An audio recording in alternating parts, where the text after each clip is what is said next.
Hi, welcome back to the Personality Hacker Podcast. My name is Joel Mark Witt. And I'm Antonia Dodge. So we're embarking on a series going through all the 16 Myers-Briggs types. There's a lot of pressure on this series, Antonia, because that's to do double duty.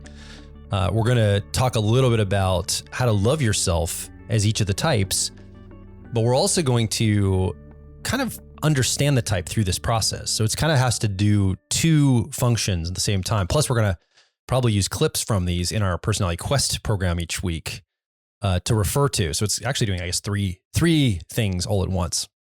This week, we want to talk about how to love yourself as an ESFP personality type. And we're going to talk about if you are an ESFP, how to tune into love. But even if you aren't an ESFP, this is going to be a great framework for you to understand how the ESFP mind is wired, how they learn information, make decisions, and how they can love themselves more. So you might have somebody in your life that is this personality type that you can also offer help to, but a true understanding of what the ESFP mind looks like, how they can love themselves. And then we're going to find a way to apply how they can love themselves to any personality type also in this episode. So there's a bunch of stuff we want to do in this episode. Let's see if we can do it. And let's see if we can do it in a timely manner, because we are talking about ESFPs. They don't got a lot of time because these are usually action-focused people. Right. Yeah. So we're going to harken back to the first podcast in this series that we recorded, well, just last week, about a general formula for loving yourself. So the first premise we should state is, and what we established in that podcast is, we don't earn love, and we can't earn our self-love, but we can earn a good relationship with ourselves. So in a large part, self-love comes from removing obstacles for us to experience that free love that we should be giving to ourselves, that we actually are. All of us love ourselves. Even when we're depressed, even when we feel like we hate ourselves, we're our only travel companion throughout life. And we have built in, sort of biological mechanisms to protect ourselves and to ensure that we're having a good time of it. We don't really want anybody else to be in charge of our decisions or the things that we do. So we actually do have a lot of built-in self-interest, and that's a good thing. We want to have that. So self-love is really about feeling the full expression of the love that we already have for ourselves and removing anything that's going to create an impediment or an obstacle between ourselves and our own love and care for ourselves. So that's the first thing we should establish. The second is we're going to be using personality type as almost like a smuggle for self-love. It's sometimes really difficult for us to appreciate who we are as individuals, even if we do have these built-in mechanisms to want to look out for ourselves and have our own back. Sometimes we don't match our expectations. Sometimes we feel a sense of we're not good enough, or maybe we've been given that message from, people in our lives. Influential people may have implanted, intentionally or unintentionally, that we're not worth love. And so when we talk about falling in love with ourselves as individuals, there might be a lot of minds in that conversation. There might be a lot of things like gatekeepers that come up, or rationalizations for why we no, I shouldn't love myself because ... But what's nice about type is that it depersonalizes things just enough. It gives us 1 degree of separation, just enough so that if we can fall in love with our personality type, which feels a little bit more neutral, well, maybe we can start to appreciate who we are, recognizing those qualities and characteristics of the type in ourselves. So this is a little bit of a smuggle, right? Yeah. If you can fall in love with your type, sometimes that can be an access point to falling in love with the self. Well, and what type gives us? It gives us a framework to see ourselves without being so personal, without it taking, almost like we can take ourselves not so personally. Mm-hmm. We're able to see this framework and go, okay, that's how I'm wired. That's not me. That's just how I'm wired. So I can see the things about how I'm wired, and I can love them, adjust them, change them, play with them, develop them, grow them, whatever it might be. And that's the work we do often with clients through all of our programs. Yeah. So let's talk a little about this. Last week, we also talked about this idea of love and relationships, and how this idea of love is freely given. And again, go listen to the whole episode because it frames a bunch of this out. We don't have time to go through it today because I want to get straight to the ESFP. But love is freely given, right? And in a relationship, I freely give you love in our relationship, Antonia, but the relationship has some metrics. Like I can love you all I want all day, but that love needs to be turned into a verb. I have to express it some way for you to feel it, to know it, for you to see it. Just because I love you doesn't mean it's expressed. And then the other thing is that nurturing and maintenance of the relationship is required for the relationship to be there. I might still love you, but if neither one of us are pouring into the relationship, well, that love has nowhere to go. And so it ruins the relationship we have, not necessarily the love we have. So that was the framework we talked about last week. And we posited that the same works for ourselves. We can freely love ourselves. But when you love yourself, just like when you love somebody else, there's some expectation of that relational dynamic. We have an expectation of, okay, you love me, you're not going to treat me badly. You're going to have these showings of love toward me and vice versa. So we do that with ourselves. I have expectations. While I love myself, I have self-respect. If I love myself, I'll get myself up in the morning and put myself onto something that day productive because I've chosen that's how I show myself love, et cetera, et cetera. So the marker is you love yourself freely, you give love freely to yourself, but relationship has expectations and management. Right, exactly. And part of falling in love with yourself is creating a sustainable relationship with the self. Yeah. Right. Like pouring into yourself, just like you would be pouring into a relationship with somebody else that's important to you. Yeah. And so part of what we'll talk about is how to use an understanding of your personality type, specifically your cognitive functions, to do that, to pour into and have a good relationship to self, a sustainable relationship. And pouring into like understanding our type and understanding how our functions, specifically our cognitive functions, show up and operate the best, right? Setting them up for success. Also is an act. Like you said, it's a verb. It shows love, right? And it's easier for us to love people who are showing love to us. Yeah. So a part of this is if we can show love to ourselves, it's much easier to receive love from ourselves, right? We go, oh, this is an easier person to love because they're showing me love. Yeah. We're just taking that same dynamic that we apply to, relationships outside of ourselves to ourselves effectively. So the framework we want to look through this as, and I don't know where you are listening in your journey of understanding personality type.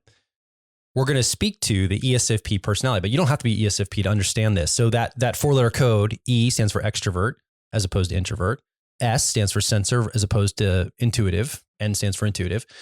F is feeler versus thinker. And then P is perceiver versus judger. So that's what we call the dichotomies, that 4-letter code. Underneath that, this gives us a map to how our mind is wired, the cognition of our mind, the way we learn information, take information in, and how we decide upon that information. And we like to look at the cognition through the Jungian cognitive functions in a simple framework called the car model. So just imagine your mind is a 4-passenger car. You have a driver in the top left side. Well, actually, if you have the owner's manual car model from Personality Hacker, that'd be the fastest thing to do is grab that, pull it out, look at it. We also have some references on our website you can go look up. But basically, you have a driver, co-pilot, 10-year-old, and 3-year-old, right? In this car model format, 4-quadrant. You can look it up on our website to follow along. I recommend doing that, so I don't have to explain the whole thing right now. And that's the framework we're going to go through. We're going to talk about the driver, co-pilot, 10-year-old, 3-year-old, and we're going to look at an ESFP. How do they use this framework? And again, just reference your car model if you're an ESFP in the PH stuff. How do you use this framework to create self-love for you? Yeah. So let's jump into this. We can start with the driver, right? What's technically called the dominant cognitive function energy. ESFPs use a function called extroverted sensing. We've nicknamed it sensation. It's about the present moment. It's about being tied to the here and now with a single perspective. Often it's associated with like lots of action, direct action, although it doesn't have to be. It could be presence too. But this is what is the driver or dominant way an ESFP moves through the entire world. It's like the water that they swim in if they were a fish. Yeah. And so let's talk about this. How can an ESFP use this driver, extroverted sensing sensation? What does this look like for self-love? Yeah. So as we go through each of these functions, and as Joel mentioned, you can go look up resources on our website. We also have entire podcasts about the ESFP personality. That's right. Yeah. So please feel free to listen to those if you want to get a bit of a deeper dive into the type itself and some characteristics and traits that tend to follow the type. But since we're diving straight into these functions, a piece of this concept of, building a sustainable relationship. We build a sustainable relationship with other people by having reasonable expectations, but also appropriate expectations. And a part of what we'll talk about as we go through each of these functions is what is a reasonable expectation. So when it comes to our driver function, this is a major part of our relationship to ourselves. This is how we see ourselves. This is how we usually describe ourselves to other people. If we hear descriptions of whatever is the cognitive function in this driver position, we'll go, oh yeah, that's me. And it's the same with ESFPs and extroverted sensing or sensation.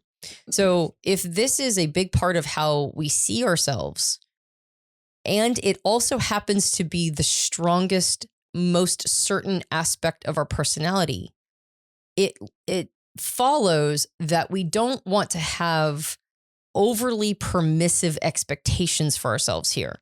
This is our best. This is the best we can give. This is how we see ourselves showing up at our best. So if we end up with an indulgent relationship to this function, if we end up not pushing ourselves, or we don't, get all the juice from the squeeze, right? Our inner wisdom tells us that this is a major part of what we bring to the world. This is our best. And if we don't honor that this is a major part of how we show up and give to both ourselves and others, primarily ourselves, we give to ourselves by observing this part of who we are, show up and solve problems, get into reaction, get into action and respond. Particularly for extroverted sensing or sensation, this is a function that can do truly astonishing things, right? As onlookers, we're always like really impressed when an ESFP does whatever they do, the best that they do. And a part of that is because they throw themselves into things wholeheartedly. Yeah. When they have an interest, I have seen so many ESFPs go, I think I want to learn the guitar, and pick it up and start playing with it. And then in 6 months, they're now like teaching it to other people. Or they go, I think I want to go travel. And then all of a sudden you discover that they've like hit 7 countries and, they've had this extraordinary adventure.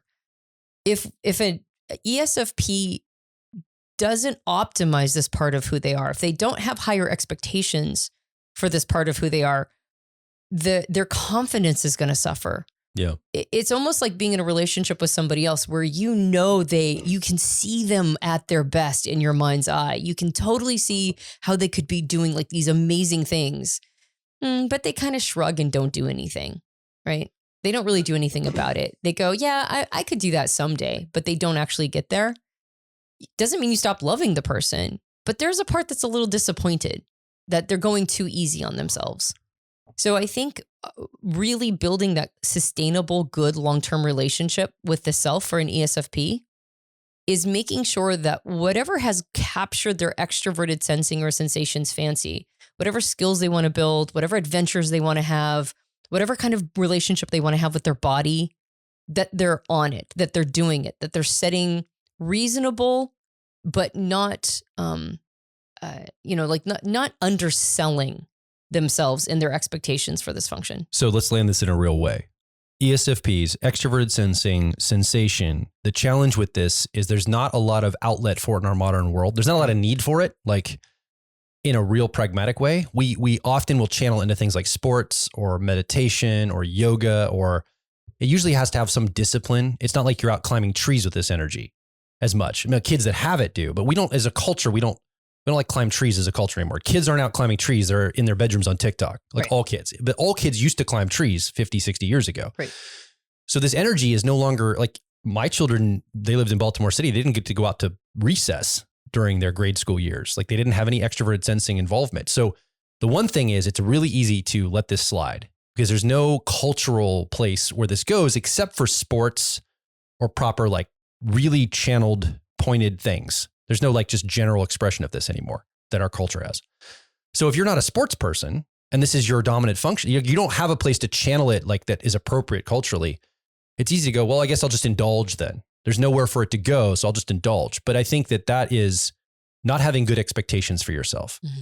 Like good expectations for somebody that leads with sensation is, well, if the culture doesn't provide for it, that means I have to provide for it because that's my hero of myself showing up to the world. I'm going to go ahead and be the hero of my own story. And I'm going to deliberately step into this energy, even though maybe I'm not wired for the way the culture wants me to go with it because it's got a very particular way.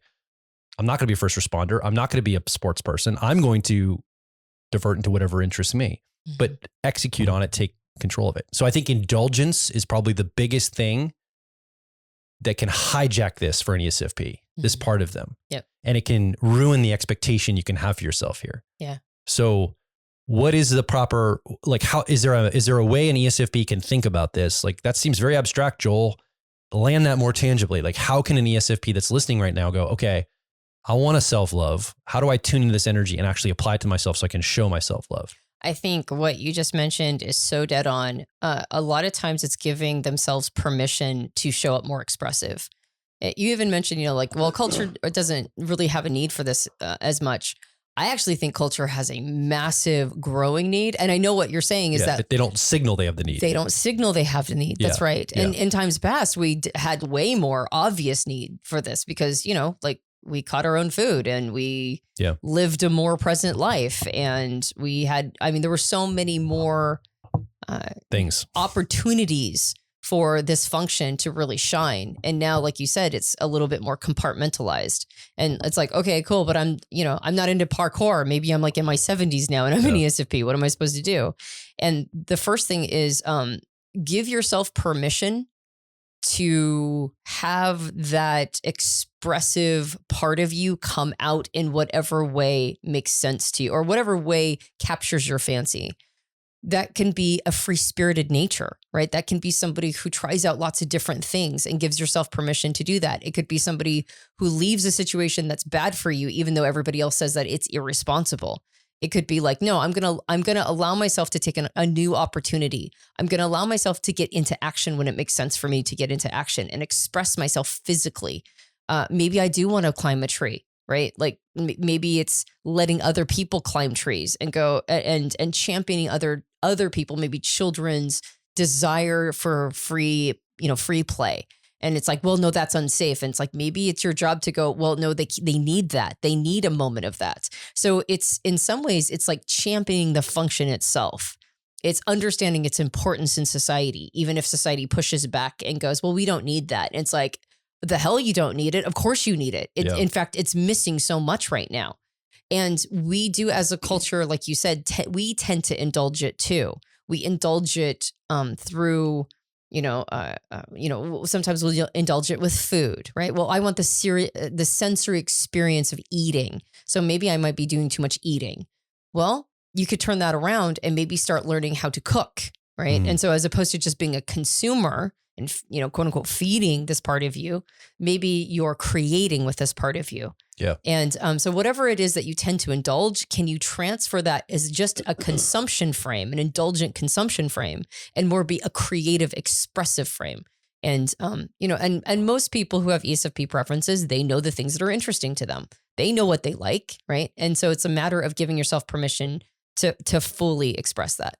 Yeah. So if you're an ESFP or you have an ESFP personality in your life, this idea of your driver, if you're ESFP, the sensation process, this is something that, man, you cannot ignore. It is so much a part of you. If you're at a context that tells you it's bad and wrong, you need to really look at that context, right? If you're in a situation where you have to sit down and learn and it's just not your style, you'd rather be up learning hands-on, that's how you're wired. You're supposed to be in a more hands-on learning environment. You're going to always struggle with, if this is how you're wired, you're going to most likely always struggle with just sitting still and learning from a book. You are designed to be up and active and engaging with your real world environment. Yep. That's how you're designed as an ESFP. Well, and if you've got a job that forces you into, say, a cubicle or you're sitting all day, I'm not necessarily suggesting that you quit your job, although that might be something you've been ruminating on and go, like, maybe I do need to do that and find something that's a little more active.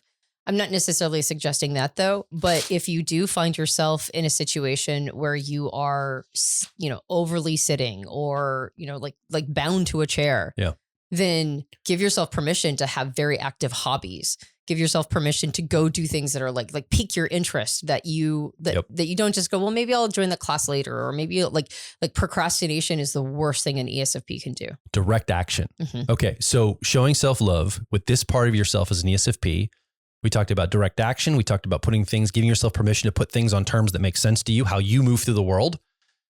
Maybe not just letting indulgence happen, but keep your eye or finger on the pulse of, okay, am I actively doing something or am I passively allowing my indulgences to come up? Right. Am I creating things or am I just consuming them? And so those are some proper, what we would encourage after doing years of coaching. We're not telling you what to do, but we are saying those are probably those are good expectations to have for yourself as an ESFP for your driver or dominant process. Now, you were talking about creativity. There's a part of the ESFP. Let's go over to the co-pilot now. Now, extroverted sensing or sensation is how an ESFP learns or takes information. The co-pilot of introverted feeling, we've nicknamed it authenticity.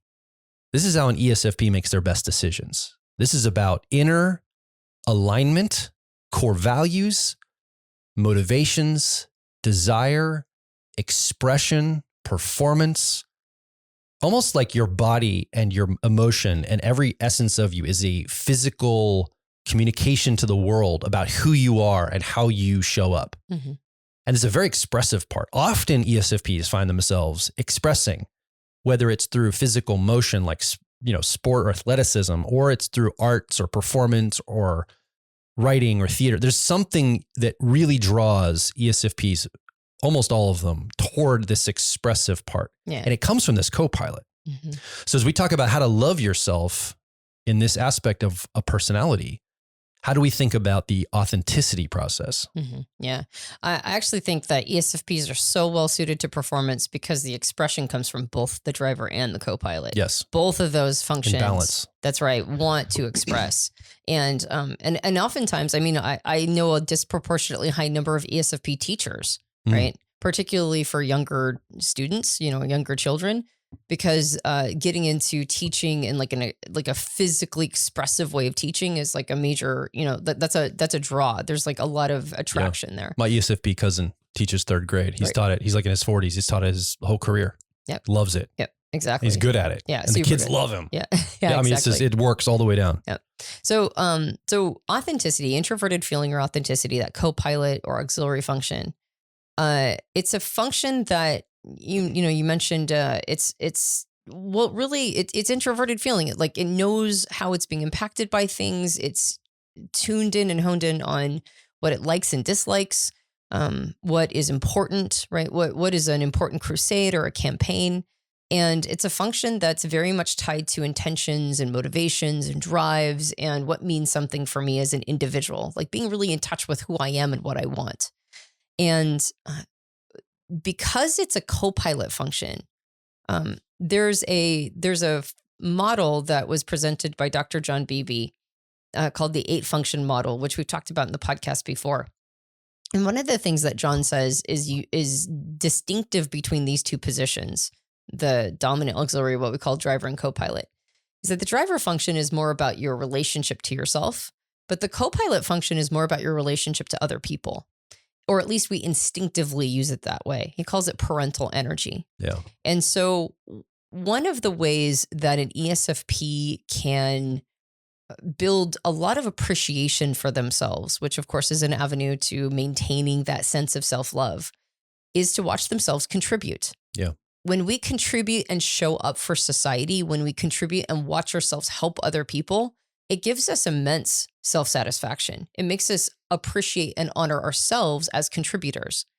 And so part of what we can do with this co-pilot and part of what an ESFP can do with this co-pilot function is watch themselves help and assist others with their own feelings and authenticity, with their own identity and what's important to them. You can see this with ESFPs. I mentioned teachers. I've seen this in other contexts as well.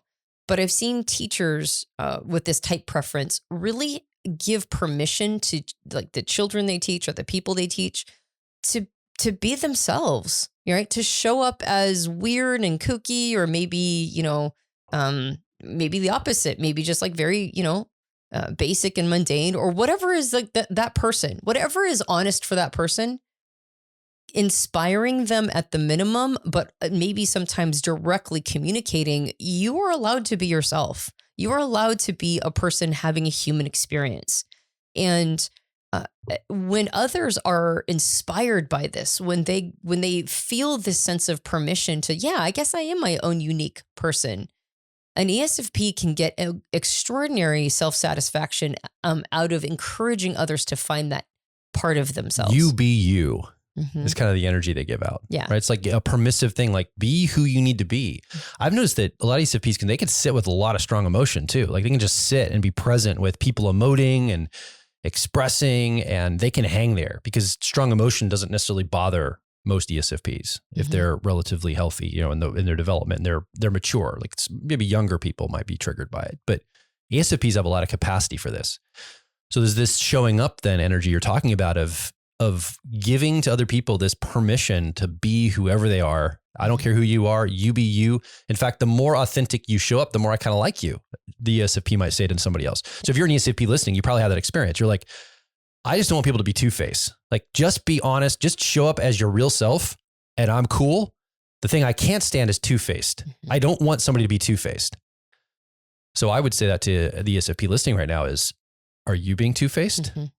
If that's how you find a way to love other people and say, I like that about people when they're not being duplicitous, have you turned that around to yourself to say, wait a minute, am I doing the very thing I would be very offended by somebody else doing? And that can really undermine self-love if you are. You got it. That's exactly it. And there's a lot to be said for ESFPs needing to tap into their own sense of conscience and their own sense of values. Yeah. And this is the part of them, again, it's instinctively used for others, but that doesn't mean an ESFP can't use it for themselves. And when they're being, like you said, it's like, are you being two-faced? Right? What is being two-faced? Two-faced is like not being honest with what is important to you, not being honest with your values, not living in alignment or congruence with the things that are, important to you. And just to be clear, it's not just being dishonest. It's a little bit like being dishonest, but it's allowing other people to believe whatever they want to that puts you in a good light potentially. So being two-faced is not necessarily lying or being directly dishonest. Right. And that's it's inauthentic is really what's happening. Yep. And that's what ESFPs would not like about somebody else. Yep, exactly. So using this function to maintain and establish a good relationship with the self is in two parts. Like you mentioned, the first one is making sure that you're not being two-faced with yourself, right? Like you're not lying to yourself in the sense of like, oh, it's okay that I'm doing this, or rationalizing things that are not good for the self or not honest, or just letting everybody else think what they want to think, but you actually are doing, you've got another agenda going on. Making sure that you know what's important to you, maybe even are on like some little crusade. It doesn't have to be that you're like on this major crusade of correcting everybody, but it could just be something that's important to you that you're focused on. Like, this is important to me, so I'm going to stay congruent with this thing. It could be something as simple as like, I'm passionate about teaching. I'm passionate about performing. I'm passionate about the arts. I'm passionate about, bodybuilding and how important that is. Or I'm passionate about I'm passionate about, the environment or whatever it is, but that you have a passion and that you're staying honest and true with it. Or maybe it's spirituality, or maybe it's like just your value system and staying congruent with your value system. But all of that is a major part of how ESFPs learn to trust themselves and fall deeper and deeper into a positive relationship to the self.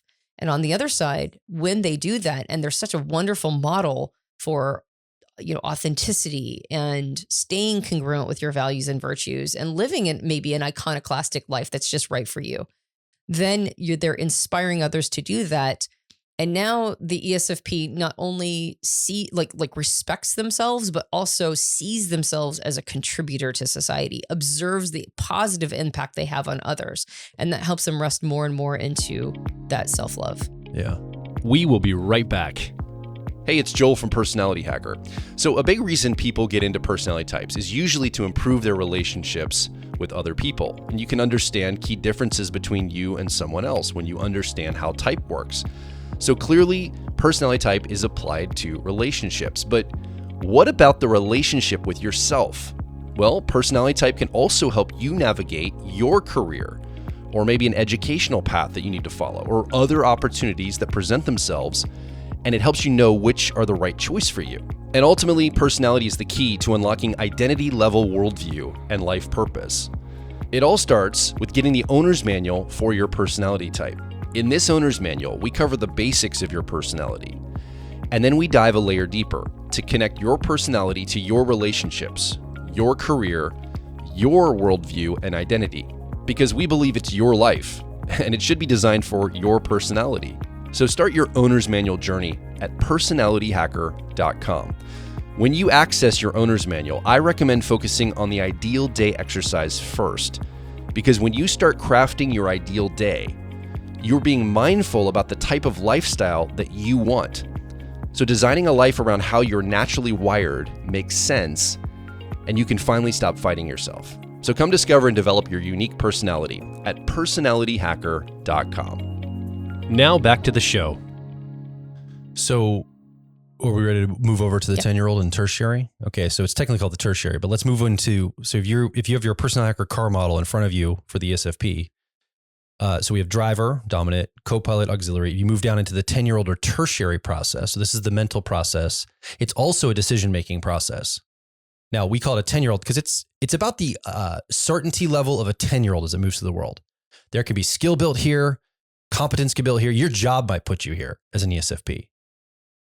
However, there's a little bit of an uncertainty whether you're doing well or not with this part of yourself. So this is called extroverted thinking, is technical name, and we nicknamed it effectiveness. It's about accomplishing things in the world, about leadership, about making things happen. It asks the question, what works? It's about deliverables, timelines, schedules, doing things and accomplishing things on a timeline in the outer world.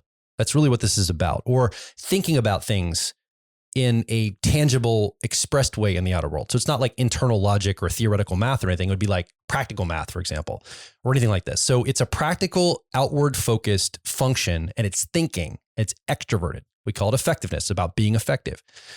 This can be a captivating part of the ESFP's personality. This can actually kind of, if you're an ESFP or you have somebody in your life, you probably spend a lot of time thinking about this. This is probably something that you have a consciousness of, but a little bit of an uncertainty around. You might even have some proficiency here. But because of that, because you might even have some skill, but the uncertainty that comes behind that, it's almost like you want to move through the world and prove yourself. And you need feedback from the world to say, hey, you did that right. That was good. You did a good job. Because you don't really know if you did a good job or not unless the world gives you feedback. To make it even worse, it's an extroverted function that's focused on the world's feedback and the deliverables in the world. So it only exacerbates the challenge. So I think an ESFP that's moving through the world looking for self-love. How do I love myself? This is where you can find a lot of ways not to love yourself. Mm-hmm. This is the part of you that you might beat up a lot. This is the part of you that you put a lot of pressure on yourself for. This is the part of you that will allow yourself to get burned out because you're just going to go and go and go. I can do it all. You're uncertain how much you can actually do, and you take on too much, and then you burn out, and then you're frustrated, and then you beat yourself up, and you lose self-love. Mm-hmm. So this part, when we get to the 10-year-old, and this is for all types, this is the unique way it shows up for ESFPs. This is insidious. This can definitely rob us of self-love. So as we tune into this, how can we think about the principles here? What are the proper expectations for this part of ourselves? Yep, exactly. So developing a really strong relationship to self, anytime we get to that 10-year-old function, we do have to start modifying our expectations.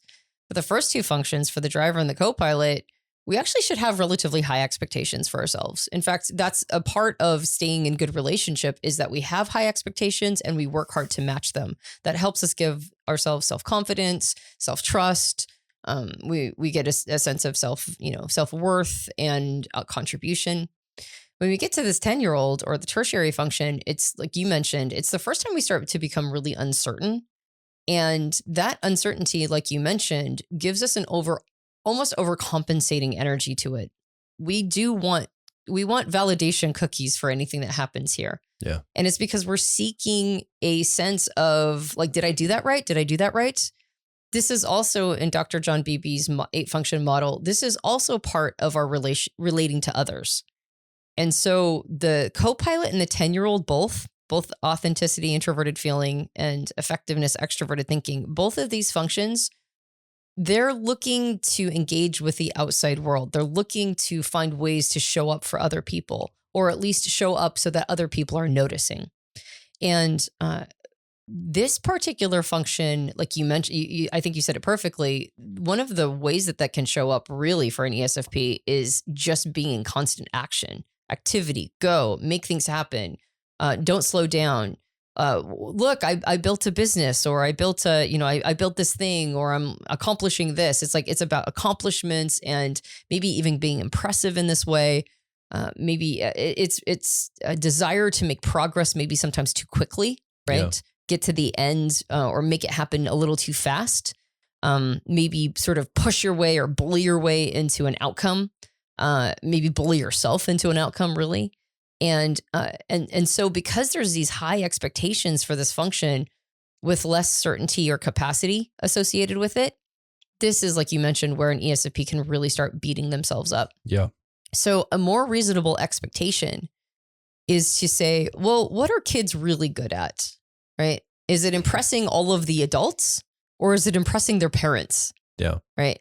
You're going to have an easier time impressing your parents than you are impressing other adults because other adults may or may not care that much, but your parents, man, they get impressed all the time. So one of the ways that well, your parents are impressed with themselves through you is really what's happening. Yeah, exactly. Exactly. So a way to use this function, not to beat yourself up, not to always be seeking validation cookies from other people, not to like be a demoralized, like you're never quite ever going to get there part of yourself. One of the best ways you can use this to build a stronger relationship to yourself is to have it support the parental energy of introverted feeling or authenticity. And that is not be building things so that they impress everybody else and everybody else thinks you're cool, but build things that impress yourself and that are part of your own intention. Introverted feeling or authenticity, that co-pilot sets intentions and it's motivated towards things. It knows when it really checks in with itself, it knows what it wants, right? And that's a big part of an ESFP finding a good relationship to self is taking the time to journal out, to do meditation, to be watching their responses and reactions to the kinds of things that they're experiencing and be focused on the self in those moments to go, this is what I want. This is how I want to spend my days. This is what's important to me, right? This is my crusade. Once that's locked in, once that's known, now that 10-year-old of extroverted thinking or effectiveness can get to making a plan and working a plan. And so now it's doing so in behalf of that introverted feeling awareness of self. So if that happens, what's nice is that oftentimes, because ESFPs tend to be people who are empathetic, they tend to be people, almost always the crusade has to do with serving other people. And so now you're watching yourself build and make progress towards something that's important to you.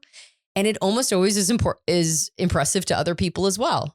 But that's not the sole reason why you're doing it.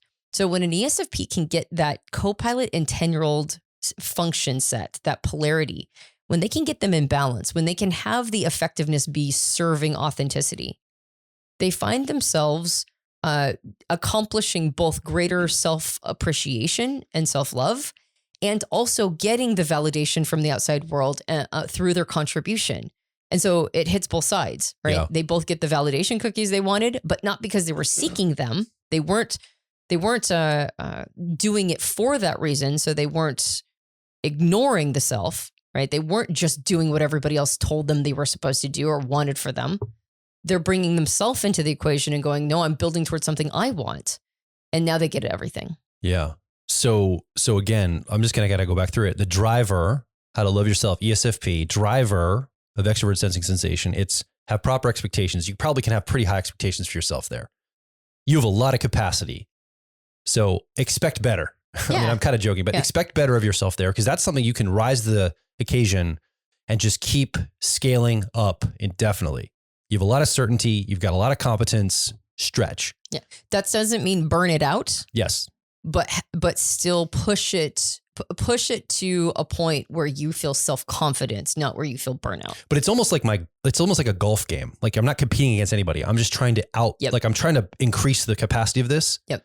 But we talked about this. Like if you're looking at that car model from your ESFP personality, on the left side, we call that the spine of relating to self. And on the right side, and this is where I want to go, is the co-pilot now. Again, that parental energy you might be giving out to other people. What we're saying is you can turn that around and start to, what it means to grow your co-pilot as an ESFP in that introverted feeling or authenticity is, we'll use it to parent the self as well. And the part of you to parent you should start with is that extroverted thinking, effectiveness part of you that wants to prove itself, that little 10-year-old tertiary part. Oh, I want to do a lot of parent that part of you. Mm-hmm. If that part of you is parented, that is going to really show up for you. And you have things in proper balance of self-love here. That is now in service of the co-pilot, the 10-year-old. Now, let's bounce back over to the left side of that car model. If you're looking at the diagram in front of you, on the left side at the top is sensation at the driver position, but right below sensation is a 3-year-old process. We've nicknamed it perspectives. It's technically called the inferior cognitive function here. Its technical name is introverted intuition. This is all about future projections. It's all about understanding the deep meaning of something, taking multiple perspectives. So if extrovert sensing sensation is about a single perspective, the here and now, what I'm actually experiencing in this moment, perspectives is the opposite of that. It's taking multiple perspectives from multiple timelines, multiple mindsets, multiple worldviews simultaneously in a way, and wants to see things from all the different angles. Now, you as an ESFP listening, or if you have somebody in your life, this is going to be a deeply uncertain part of you. You have it. You might even have skill here. You might have this is an intuitive process. It's perceiving, it's taking in information. You might even like it. You might have like a little bit of a relationship with it. Maybe you've got some skill built there a little bit, but that uncertainty is about the development of a 3-year-old. Sometimes 3-year-olds are very certain. They charge into the room as a little toddler and say, this is how the world works. And they're very certain of themselves, whether they're right or not. And sometimes they're very uncertain. They don't know what's going on and they're just trying to figure their world out. It's kind of like hit or miss. And the same thing with this part of us. All of us have a 3-year-old. You as an ESFP, it's this perspectives process. So to love yourself here, the first thing I would say, I mean, it kind of seems obvious, is take the pressure off. Yeah. Like just be gentle. This is a little toddler part of us. And yet here's the thing, and this happens to everyone, not just ESFPs, we all beat this part of us up kind of as well. Just like that 10-year-old, we go after this part. Like, why don't you do better? Why are you so uncertain? I feel vulnerable here. I don't like this. You always are kind of crapping on yourself. And it's not very self-loving to do that. Well, I think what ends up happening a lot of times is there's a denial of this part of the self. And so there's a whole really important element of our ego, like of our, you know, like what makes up the cognitive wiring, that we just kind of go, yeah, no, I'm not doing that. Right? And so there's a lot of denial. And anytime we don't accept an element of ourselves into our relating to self, anytime we go, like, I'm just not going to look at that part of who we are, we end up feeling fractured. We end up not really feeling like we have a whole relationship. It's kind of like, you know, your husband or wife or their partner has a flaw that you just frankly refuse to look at. Yeah. You just will not acknowledge that flaw. In fact, you won't engage with that part of who they are.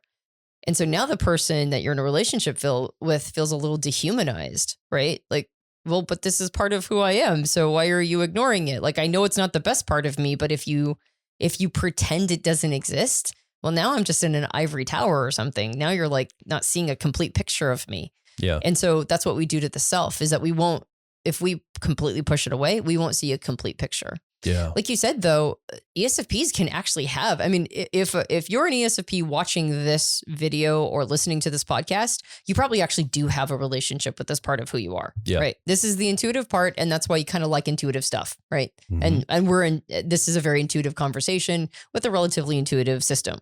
So you probably are a person who is not pushing this away. You actually enjoy this.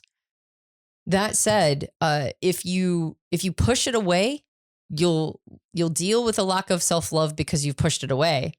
If you embrace it but wish it were better, you'll create an impediment to self-love by having too high of expectations for it. Yeah. So you need to integrate this part. You need to build a relationship with it. But like you said, dial the pressure down. Don't beat yourself up if you're not as good at this thing as, like, say, another person that has it stronger or higher up in their functions. So the key word here is expectation. What is the proper expectation as you open up your car model and you look at it as an ESFP? What's the expectation for your driver, expectation for co-pilot, expectation for 10-year-old? We'll get to this point. The expectation is don't have a lot of expectation. Like it's not, don't have low expectations of yourself here. I don't think that's what we're saying. Mm-hmm. We just don't have such a high standard that this part of you has to hit in order to be loved and lovable. Mm-hmm. And again, we talked about this on the last episode and we framed all this, is setting up a reward system of love for proper behavior of self is not a very good way to love the self. Right. To say, well, I'm an ESFP and until this part of me starts performing better and I'm not embarrassed by it or uncertain about it, I'm going to withhold self-love. Mm-hmm. Any part of us, until I improve this, I'm going to withhold self-love. Like that's a really That's a really bad recipe for self-love. That's a recipe for you kind of hating and loathing yourself and having a lot of disconnection, isolation, loneliness, and all of that. Yeah. So, and I think also the other thing we tend to do in all of ours, like, well, if somebody else can love my personality, then I can love myself. But it starts with us to love our personality first, how we're wired, how we show up to the world, and fully embrace it. And it is part of how we show up. So we have to accept that. We can't really change it. I mean, as much as maybe we want to. Yeah. Now, if there's somebody listening right now that wants to get some learning from the ESFP self-love framework we went through, like there's other types tuned in.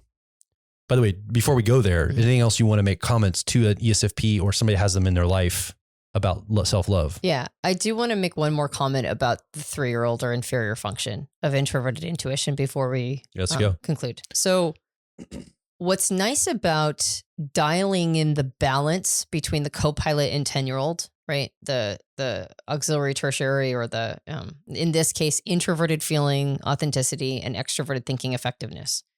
When that relationship starts getting dialed in, sometimes we talk about cognitive functions as being like two sides of the same coin. And when one is faced up, the other one is by definition face down. And when you flip it, it's like you had heads first, but now you have tails. When you learn to build a relationship between these two functions in a polarity, you can get to a place where it's almost like you're spinning a coin and they're working in tandem together. They're in a relationship with each other. Yeah. Carl Jung called that a transcendent function. So you're taking two things and turning them into almost like one tool. And that can be very inspiring. That relationship between the co-pilot and 10-year-old can be very inspiring to the driver and the 3-year-old. If I can do it over here, and I watch myself bring this out to the world because I instinctively use it in behalf of others. Yeah. And I test iterate it a lot in the laboratory of the world, and I get really good at balancing these two things. Well, that can inspire the 3-year-old and the driver to build a similar relationship to each other. So you want to have reasonable expectations of your 3-year-old or inferior function, knowing that it's never going to be as strong as somebody who has it maybe as their driver or co-pilot. But you want to have high expectations for the transcendent element of bringing it into the sensation function. So the way that works for an ESFP is the perspectives function. It doesn't act without considering implications. It doesn't avoid a sense of responsibility to the future. The function makes sure that it takes things from different angles and taps into a sense of meaning. So the sensation function that you want to have high expectations for, you want to work hard, and you want to bring it out, and you want to give itself permission to express, and you want to you want to like continue to increase in competence and skill around this thing that you're naturally talented at. You'll also want to bring in an element of anticipating what this means for you as a person, anticipating what your actions say about like the sort of the story of your life or the narrative of your life, or where is this all headed? If I do this today, if I like build this skill, if I say take all these classes or cooking, let's say I'm taking cooking classes, where could this lead me to? What's a reward I can get into the future if I build these kinds of skills? Maybe I should be thinking that in terms of opportunity, right? And jumping on opportunities that I know will set me up, like basically a question of what's a gift to my future self? Yeah. Right. And just asking simple questions like that. Is this a gift to my future self?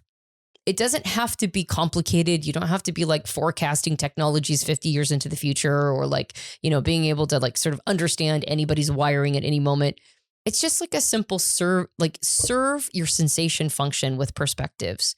Ask yourself simple questions like, am I feeling shallow? Do I feel like I've lost a sense of spirituality or meaning? Maybe I need to go dive into that, get a sense of spirituality back.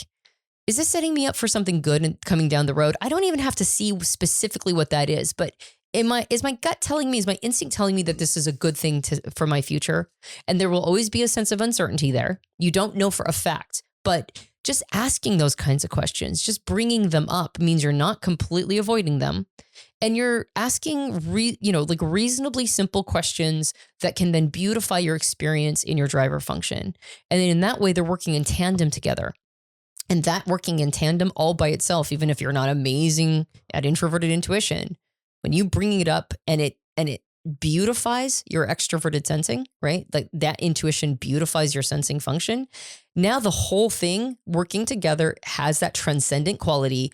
And now you can go from beating yourself up for not being better at it or, like setting it aside. Now you're bringing it in and now you can see how cool it is and how much cooler your sensation function is with it. And in that way, now you have more opportunities to appreciate that this is a good part of who you are. Yeah. This is a really lovely ornamenting part of who you are. And now it just creates this beautiful full picture of all your functions working together. Yeah. So let's talk about how we've just went through the entire ESFP personality type. And we talked about how an ESFP can love themselves using this framework of their personality type. So we went through the car model. How can other people tune into and learn from specifically the ESFP's path of self-love? In other words, if I was to watch an ESFP go down the road of self-love and I watch them do the things that are going to set themselves up and I'm like, wow, they really love themselves. I have different wiring and different cognition. And so the other 15 types, what can we learn from this? How can we look at an ESFP? I think it's a great conversation starter. What do I learn from watching an ESFP show self-love? Mm-hmm. Yeah. Well, when an ESFP is developed, gives themselves permission to be themselves, when they model self-acceptance and self-love, there are so many amazing traits and qualities and characteristics that come along with this type in that situation. Some of the easy and obvious ones, I mean, if you're familiar with type and you're familiar with this personality type, specifically, they're known for being adaptable. They're known for having a sense of presence, right? And joy and fun. They're known to be optimistic and have passionate enthusiasm for the things that they're into. Yeah. They're also known for kind of getting things done a lot of times, right? Because they're very direct and they go, okay, that's the thing that needs to get done. I need to jump into action and make it happen. Direct action. That's right. So there's a lot of things about this type that are very inspiring, but I think one of the things that I really take away is how much resilience this type has. Yeah. When an ESFP loves themselves and serves themselves, it's amazing how resilient they are. And it's a combination of realism and optimism.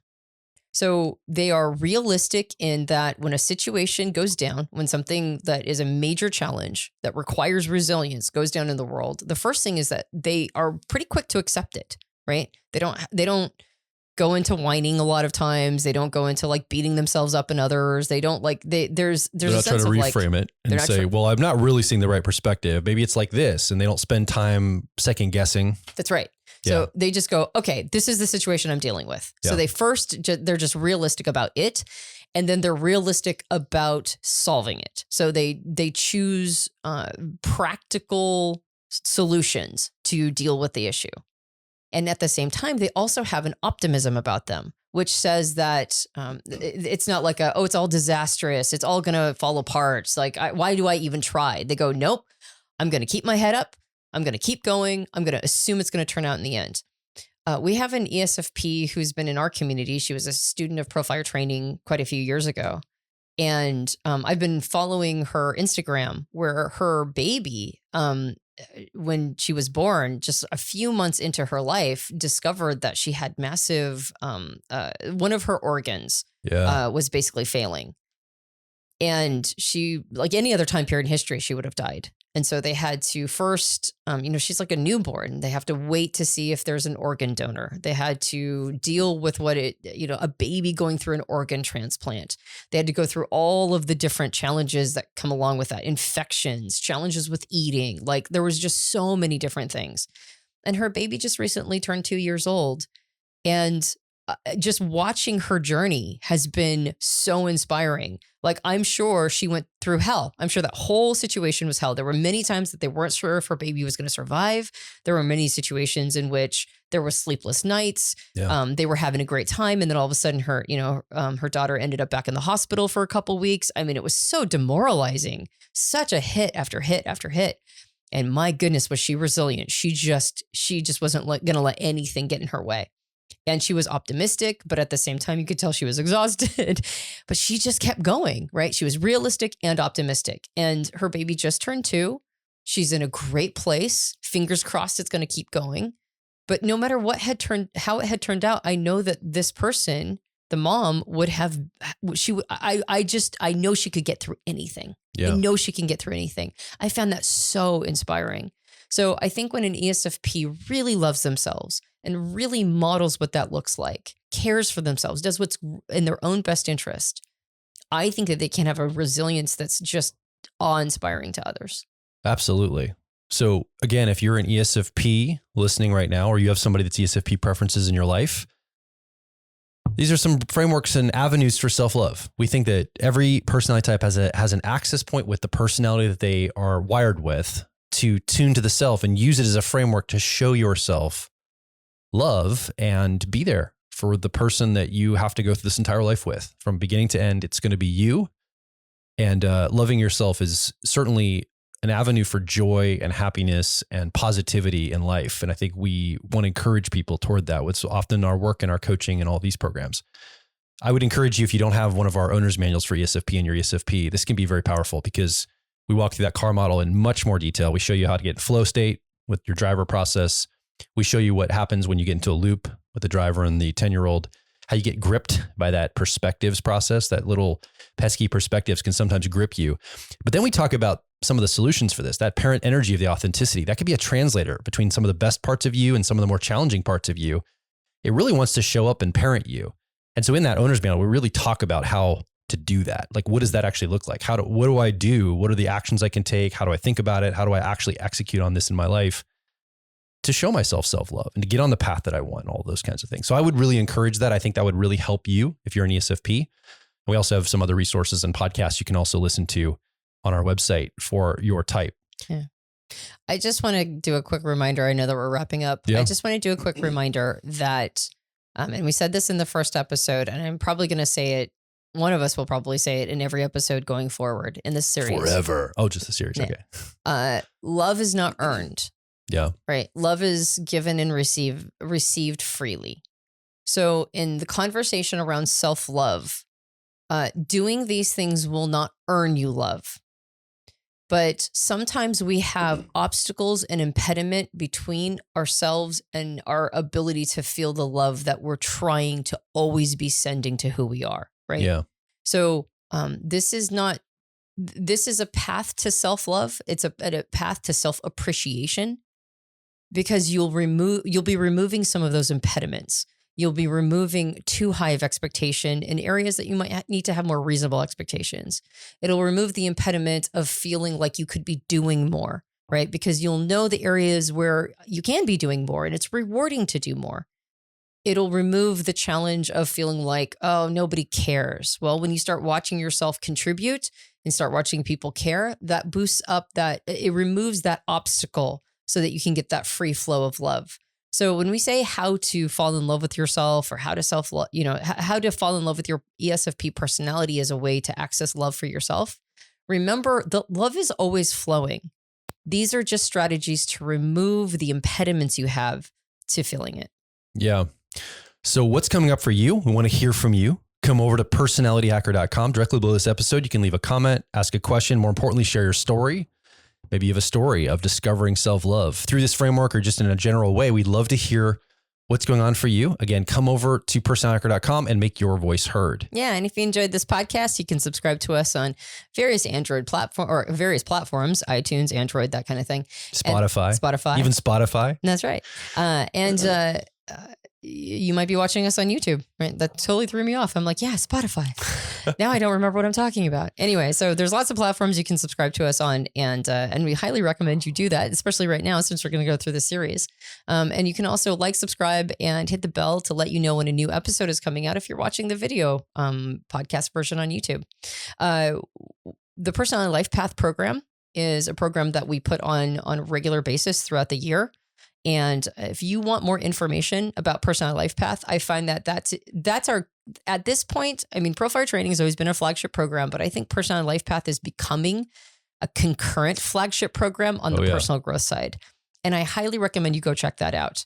The Personality Life Path program is one-stop shop for self-acceptance and love, honestly, because you can watch yourself perform through all of the areas of life, take a really solid audit, and discover ways that you can get to where you're at now and the life you want to build for yourself. So I highly recommend checking that out. Usually you can get more information on the website, and you can also, sometimes we have people who can talk to you and let you know whether or not the program is right for you. So come to our website, look up Personality Life Path program, and I highly recommend the next time it comes around to sign up. Yeah. It sounds like you're hesitant about the program, but you're actually hesitant to give the specific action step around right, exactly. PLP, because you're like, if I give this link or this, things might change like a year from now, someone's listening back to this. Exactly. But basically, I'll just confirm that Personality Life Path Mentorship is a course that really attunes to your life. It helps you understand who you are, how you're wired, but more importantly, where you need to go, and then closing the gap between those two places. You got it. Like figuring out a strategy to close the gap to get what you want, your optimism, your goals, whatever it is. So I would definitely check that out as well. You read that dead on. I'm hesitating because I'm like, where do I send them? I don't know which the link is right now, and it might not be the same link in the future. Yeah. Thank you for calling that. Exactly. Yeah. So go check that out. personalityhacker.com. You can find information about PLP or any of the other programs we offer. But again, we want to hear from you. Come over, make your voice heard as an ESFP or someone has them in your life. My name is Joel Mark Witt. And I'm Antonia Dodge. We'll talk with you on the next Personality Hacker podcast.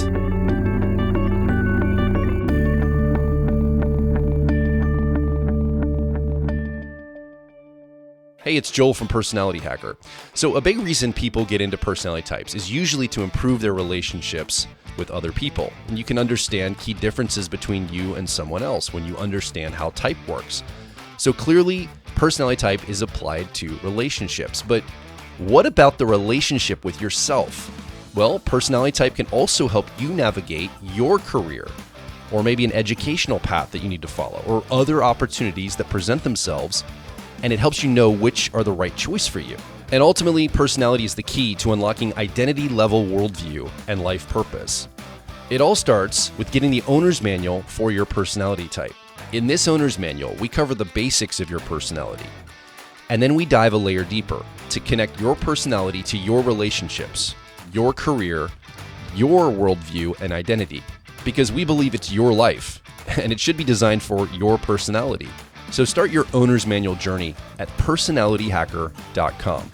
When you access your owner's manual, I recommend focusing on the ideal day exercise first, because when you start crafting your ideal day, you're being mindful about the type of lifestyle that you want. So designing a life around how you're naturally wired makes sense, and you can finally stop fighting yourself. So come discover and develop your unique personality at personalityhacker.com.